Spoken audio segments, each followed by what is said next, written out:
بسم اللہ الرحمن الرحیم۔ حضرت شیخ بلخی رحمۃ اللہ علیہ فرماتے ہیں کہ ایک روز حضرت ابراہیم بن ادم رحمۃ اللہ علیہ بصرہ کے بازار سے گزرے تھے تو لوگوں نے آپ کی خدمت میں حاضر ہو کر عرض کی، حضور، قرآن پاک میں خدا تعالی نے فرمایا تم مجھ سے دعا مانگو میں قبول کروں گا، اور ہم ایک مدت تک دعا مانگتے رہے ہیں مگر قبول نہیں ہوتی، اس کی کیا وجہ ہے؟ تو حضرت ابراہیم بن ادم رحمۃ اللہ علیہ نے جواب دیا، اے لوگو، تمہارے دل 10 چیزوں سے مردہ ہو گئے ہیں، پھر تمہاری دعا کیسے قبول ہو؟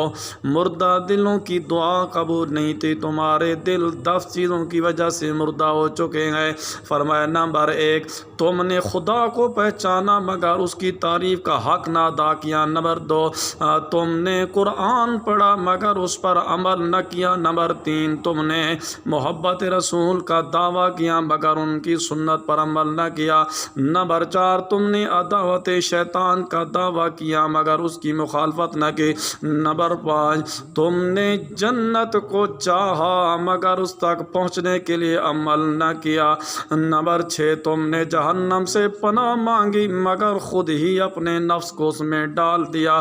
نمبر 7، تم نے موت کو حق جانا مگر اس کے لیے تیاری نہ کی۔ نمبر 8، تم نے اللہ تعالیٰ کی نعمتیں کھائیں مگر اس کا شکر ادا نہ کیا۔ نمبر 9، تم نے بھائیوں کی عیب جوئی کی مگر اپنے عیب نہ دیکھے۔ نمبر 10، تم نے مردوں کو دفن کیا مگر عبرت حاصل نہ کی۔